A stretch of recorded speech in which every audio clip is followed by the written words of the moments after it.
anda bos, anda leader dan anda bagi arahan dekat your team ataupun your staff, diorang bagi respon macam ni. Betul ke ni bos?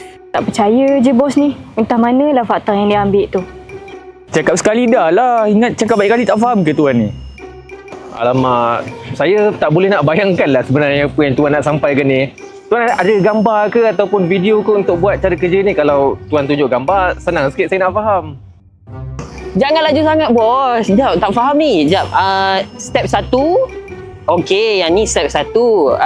Jadi selepas step 1 tu, step 2 dia apa tuan? Okey. Jadi kalau dah lepas step 1, step 2, lepas last kali tu, step dia macam mana tuan? Oh, macam tu. Alright. Baru faham tuan. Agak-agak staff kita yang mana satu. So that's why kan, bila kita bercakap dengan tim kita, kita jangan sekali-kali terus jump to the conclusion. Kita kata staff kita A ni tak faham bahasa, kita sebut B ni tak perform, kita sebut C ni mungkin cara dia bercakap ataupun mungkin cara dia receive satu-satu maklumat tu lambat sangat.